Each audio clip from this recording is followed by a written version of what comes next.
There is a big difference between education in the 20th century and education now.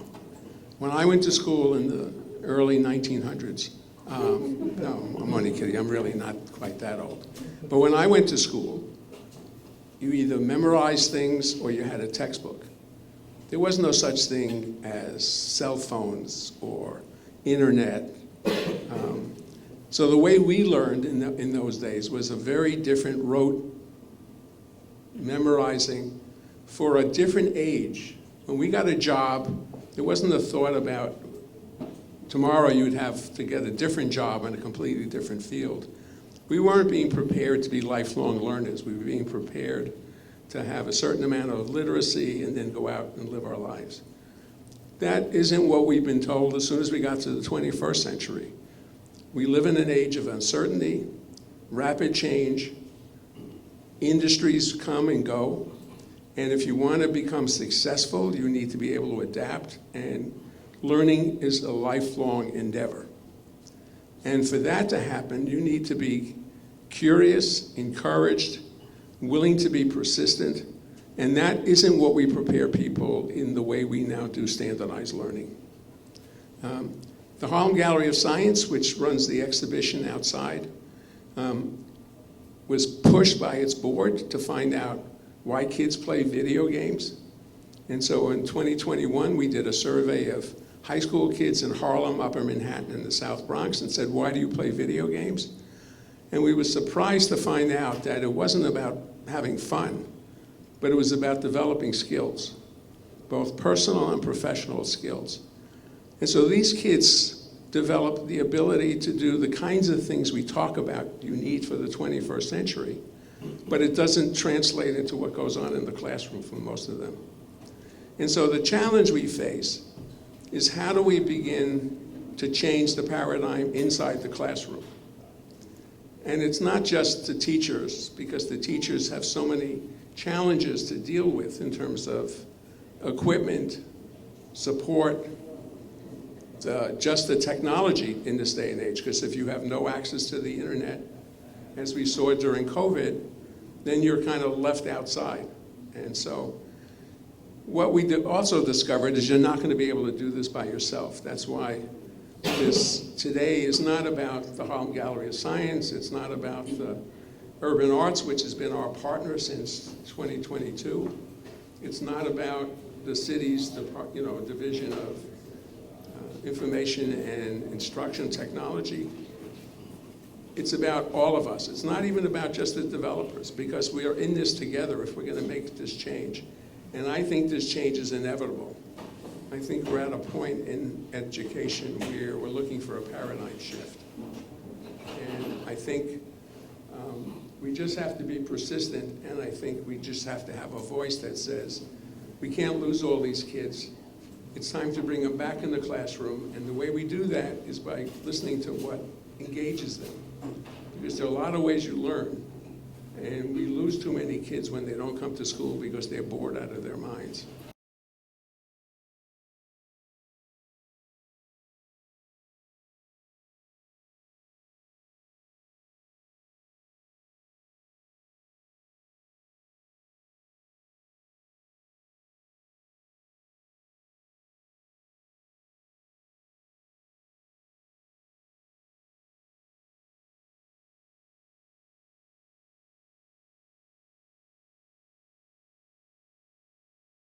Oh, all right.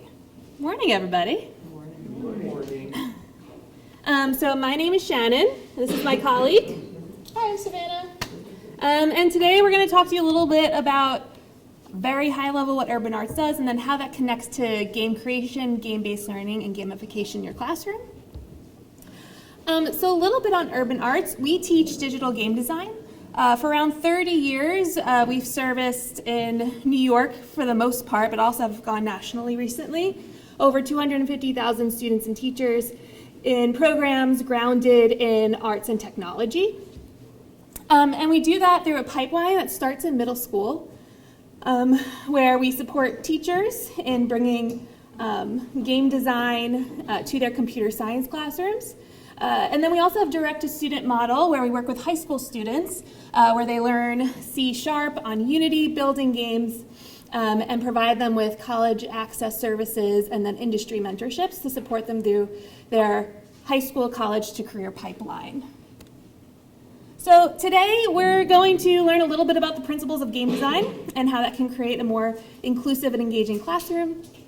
We'll engage in hand-on activities and make a game ourselves, all unplugged activities today. And then from there, we'll talk about the difference between gamification and game-based learning. I'm sure we have a wealth of knowledge in the room where we can learn from each other. And then finally, we'll think a little bit of how we can turnkey that into our classrooms. Sound good? Awesome. All right. We want to get to know who's in the room a little bit. So Savannah, take us away. Awesome. I don't think I need this. Yeah. I'm just going to pass this off to you. Alrighty. So hi, good morning, everybody. So this wouldn't be a game design PD if we didn't have a little bit of a movement activity. So this is a little bit of a warm-up exercise called Move If. So how it works is I'm going to read a series of statements. If one applies to you, I want you to raise your hand up in the air and go crazy like you just won a game. Or if you've ever been on a roller coaster, right? Just wave your arms around. Or if you've never been on a roller coaster, then you can just pretend like you won a game, right? Something engaging with your hands. If you want to stand up, you're more than welcome to. You don't have to.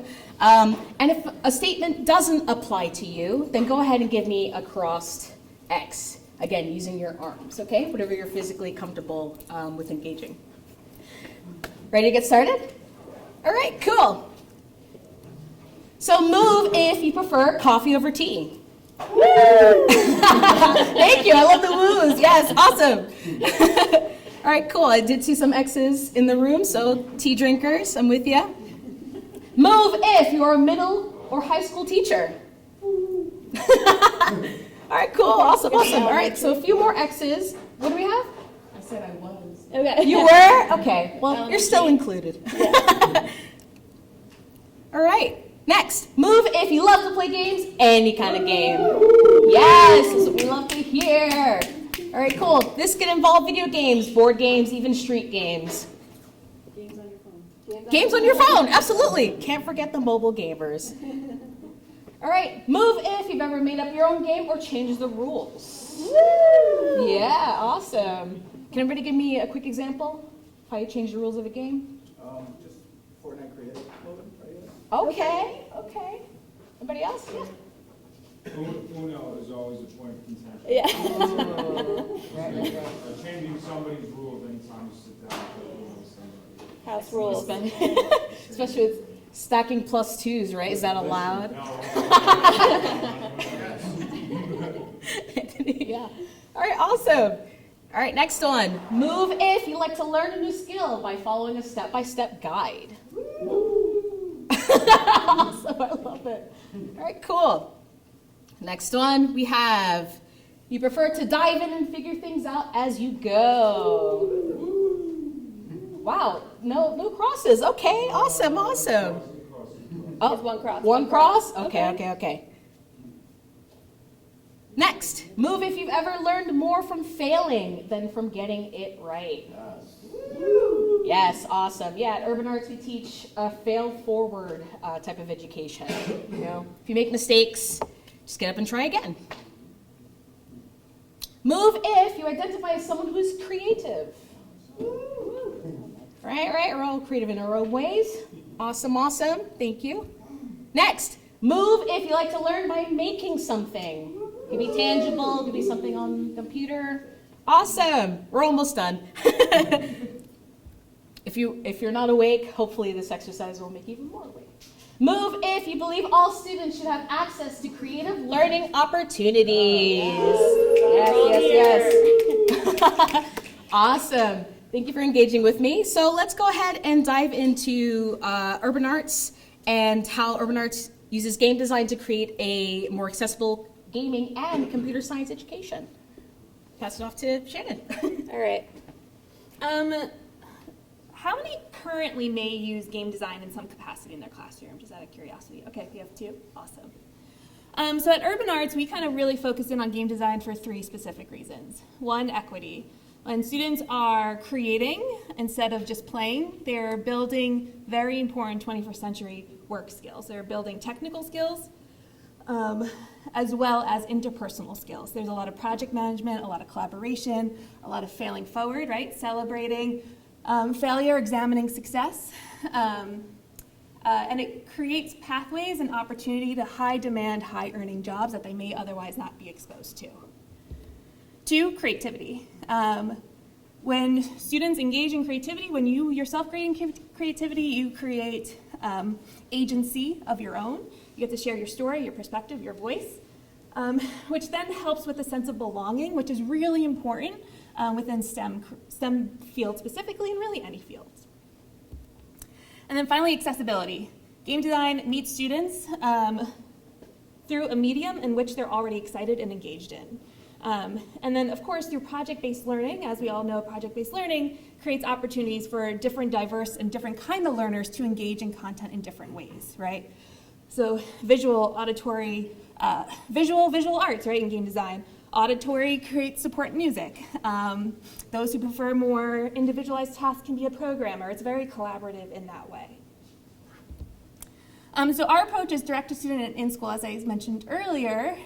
And so to kind of just shed a light on the levels of intensity, at the high school level, students are learning on Unity, which is an industry-level professional platform, which sets them up for a portfolio on their college or post-secondary success journey. By their 3rd year with us, they are in a game design studio. They are saying, I am the artist, I am the project manager, I am the level designer, and we just facilitate space, and they facilitate working on a game the entire year. And then for those interested, right now we have middle school and high school opportunities. We're building out elementary. But we utilize Minecraft at the middle school level. 1, because it's accessible. 2, because students love it. But 3, we've kind of remixed the resources to incorporate game-based learning, gamification, and then also the Minecraft tool itself, where students are building games in Minecraft along with other builds to learn computer science specifically. So it's a 72-session curriculum. At the high school level, we have Game On, which is an AP-CSP college-endorsed curriculum in teacher professional development, where students learn to take the test through designing their own game. So at the end of the day, really, our goal is to prepare students for jobs that do not yet exist, because technology is rapidly advancing, through creativity and play. So we're going to play a little bit right now, all right? Savannah, you want to take us away? Absolutely. Hi, it's me again. Did you miss me? Aw, you're so sweet. Thank you. So let's go ahead and play another game. Has anyone ever heard of the game 5 Fingers before? No? Okay. Shocking. So 5 Fingers is a bit of a street game. It's really kind of relatively easy to play. It's also a great way to kind of get your student actively engaged before you start your class. So how to play 5 Fingers is, I'm going to go ahead and explain. Wait, yes, Anthony? No, sorry. Oh, okay. I'm going to head. You're ready. I'm going to go ahead and explain the rules, and then we're going to do a little bit of a demonstration. So how to play 5 Fingers, you divide into groups. You're going to hold up one hand, showing all 5 fingers. These are your lives, right? And then you have the other hand, consider it your pointer or your shooter. Use the other hand to point at someone else in the group. Now, it's very, very important that everybody in your circle gets to take a turn. So it's not a matter of who you point at, but it's a matter of you go in turns in a group. So if I point to Shannon, I just lost a life. One finger will go down. Let's say if Shannon points to Anthony, I saw over here, Anthony, one finger will go down. Now Anthony becomes the pointer. Yep, pointing to Carrie. So that's essentially how you play 5 Fingers. So keep going around in a circle, taking turns. When you lose all of your fingers, you are out of the game. So the last remaining player is the winner.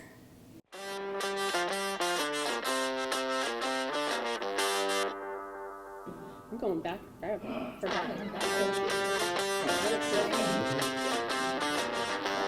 For most of you, what was the experience like? It was fun.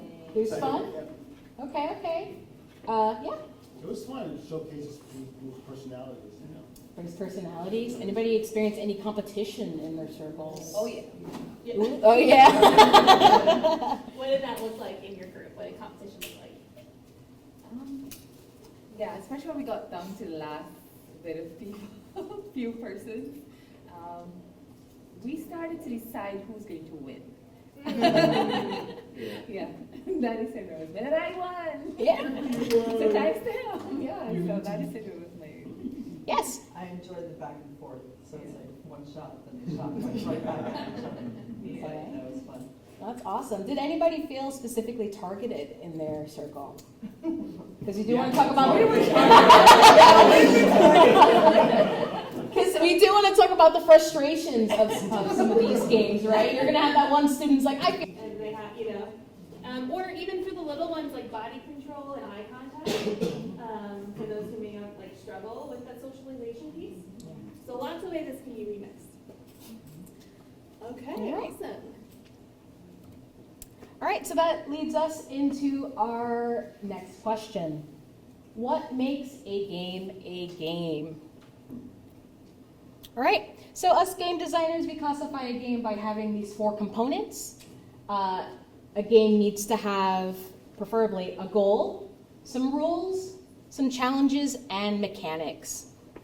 Oh, okay, look over here. So the awesome thing about game design, too, is that I mentioned street games, I mentioned board games, and video games. All of this are embedded within game design. So there's many different ways to strategize and be creative with coming up with a game, which is the awesome thing about game design. So in many ways, you too can be a game designer. So let's go ahead and talk about our first component, goals, which is essentially the objective players are working towards. That's essentially how you win the game. So if you're playing Fortnite, which I'm sure a lot of your students have played, it's a battle royale, and it's essentially you have one person is the winner, right? So it's very skill-based, very RNG-based. But I'm going to ask a question to you all. What was the goal of Five Fingers? Anybody want to tell me? How do you win Five Fingers? By keeping both fingers up, or having the both fingers up. Yeah, essentially. Yep. Well done, well done. Yes? I still think it's avoiding being pointed at. It very much is, right? You want to be the last person standing. Yeah. All right. So I did want to add this on too. It's like if you want to add like further engagement, you can help students identify their favorite win conditions of the games that they play. So like, how do you win, I don't know, Roblox, or how do you win Trouble? How do you win all these other digital games? So you could just further engagement by doing that way. Let's talk about rules, right? Every game needs to have a rule, or if you want to be chaotic, you can. What players can and cannot do within a game. So, what are some rules of Five Fingers? Because on that one slide I showed you guys as I was explaining it, what are some rules of how to play Five Fingers? You have to point to one person. Perfect, Stan. Yeah, anybody else? Keep 5 fingers up. Keep 5 fingers up. Mm-hmm. It's your turn if you get pointed at. Mm-hmm. Absolutely. Yep. Any others? Put down a finger when you're pointed at. Brilliant. Well done, well done. So further engagement for this is have students identify the rules of a familiar sports game, have them name the rules of basketball, rules of football, soccer, whatever game that they get really, really excited about because they love to talk about their favorite games. And hopefully they want to get to learn to know what games you play too. Okay? So discuss why these rules are important for fun and fair gameplay. Let's talk about the challenges. Challenges. What makes the game interesting or difficult? Very different than a game like, let's say, Dark Souls or Elden Ring, which is a purposefully frustrating game. But it's essentially like things like limited moves and space, predicting your opponent's next move, like the strategy behind how you're trying to play and win a game, right? So what are some challenges of Five Fingers? What are the challenges you felt while playing Five Fingers? Yes? You can't control how many people point at you. This is very, very true, right? We talked about the purposefully frustrating, like, oh, I feel like I'm being picked on. You want to try to engage in healthy competition, but there will be some moments where it can be frustrating.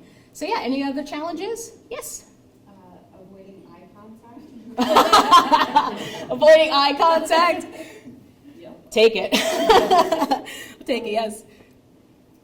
Balancing your two hands as to which one is the pointer and which finger to put down. Oh, just trying to remember like how Yeah, to play again. Yeah, Mhm. just, I think, I don't know, for me particularly, the idea of having to put down a finger while still focusing on the game is a bit challenging. I think midway during my game, in order to not make it confusing, because I only had one life left and I had my other pointer, I was like, oh, here are the rest of my lives. You can take me out anytime. So you're perfect. Anybody else? What are some challenges? 5 fingers? Good. How about each other? Opponents, right? Those will probably be your main challenges in your efforts to win in the game. For further engagement, ask students what motivates them to keep playing their favorite games, what keeps them actively engaged, why do they keep picking it up day after school, what draws them to these games. Discuss how they feel when they face a challenge they can't beat at first. Again, talk about, let's say, Elden Ring or a boss they really can't defeat, especially a final boss or a mini boss. And also discuss how that feeling changes once they finally overcome it. You know, oh, you finally beat that final boss. How did it feel to win the game? Or find out that the boss had a second phase. And then lastly, we want to talk about mechanics. So this is a little bit tricky. Mechanics is essentially the physical input actions the players are taking during the game. So it's like the human to direct gameplay. For example, for board games, mechanics are the physical inputs of players moving pieces on the board, or playing with cards, or pressing buttons, or pressing trouble, right? It's like a clicker, like a glass dome. So different things like that. That would be like the mechanics of the game. For video games, it's simple button input press. So if you press A, it would be jump, or depending on your controller, it might be a little bit different. So move your stick to move. This is a game called Super Smash Brothers. I believe Ultimate. So what would be the mechanics of 5 fingers? What would be the direct player input? Yes. Pointing. Perfect. And? Losing lives. But yes, awesome. So pointing, losing fingers, eliminating players. For further engagement, think of mechanics as the verb of the game. They define what players do and what players can do and how the game responds. They're the building blocks of gameplay. Okay. All right, so I'm just going to pass it over to Shannon to play yet another game, the random objects game.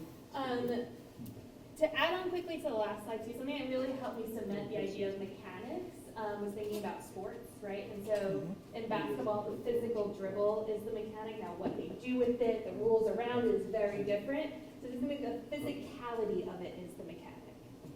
Okay, all right, so now we learned about the basics of game design. So now we're all going to design a game. Can I have what time is it? 9:34. 9:34. Okay. So we're going to break off into groups. I don't feel like I need to count off. If you can just maybe find a group of 4 to 5 that you can work with.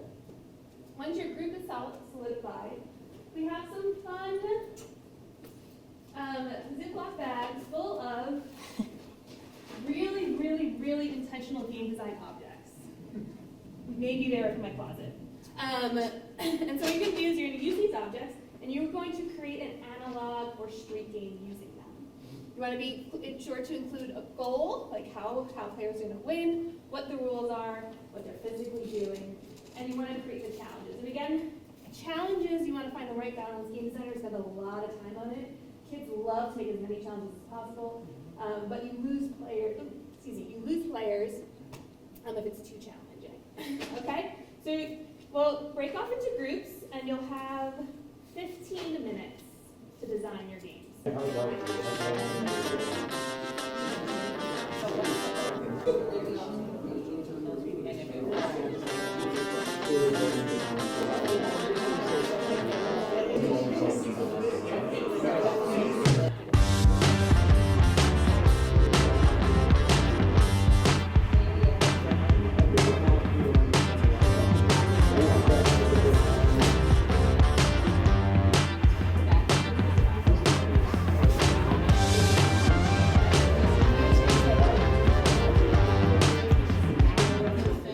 can stretch creativity if you have limited supplies.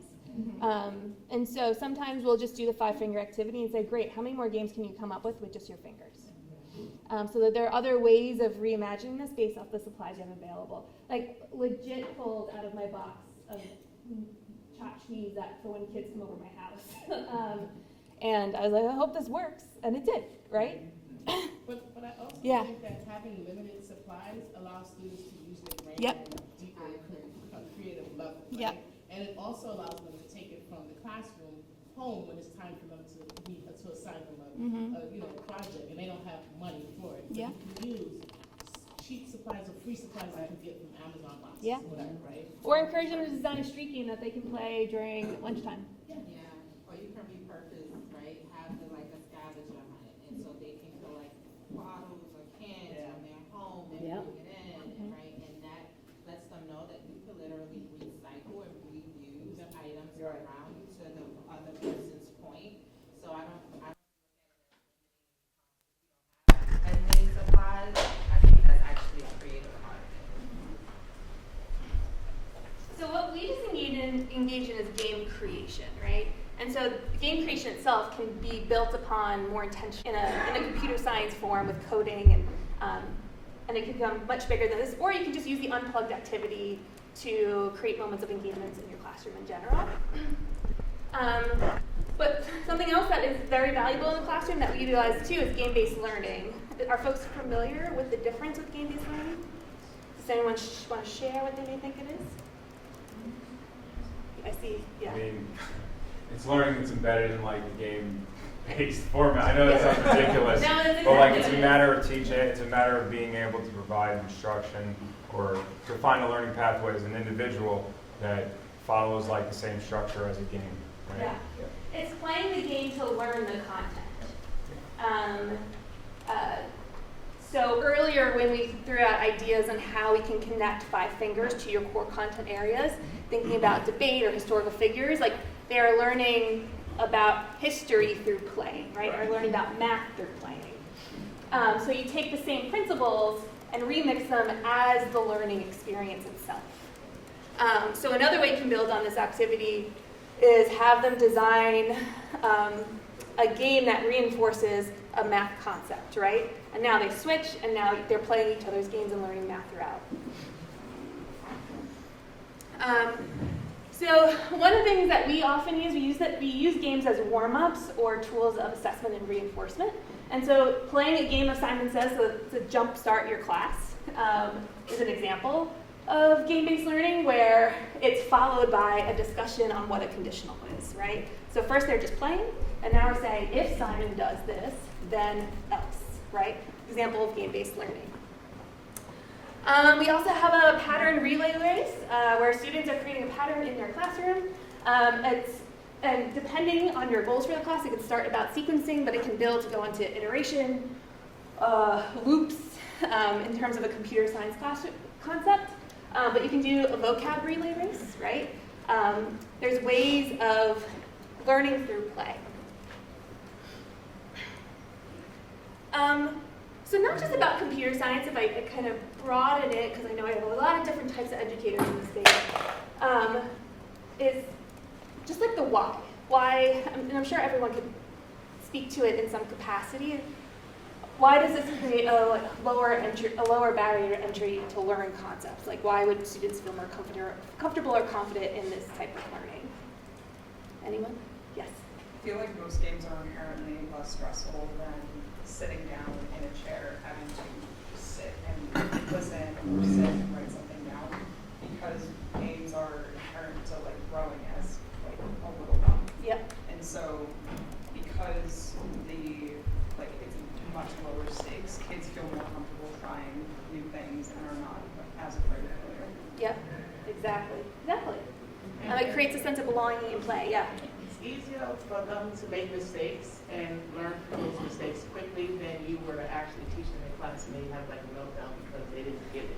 Yeah. You know, they're like, oh, let me just do it, and they'll keep on. Unfortunately, get addicted to kind of keep on trying again. And like just the concept of games in general, like you are meant to make mistakes in games. Like it's inherently built into the structure of games. And so The last piece is game creation, game-based learning, and then there's gamification. Right? So gamification is using concepts of games like point systems, badges, to motivate.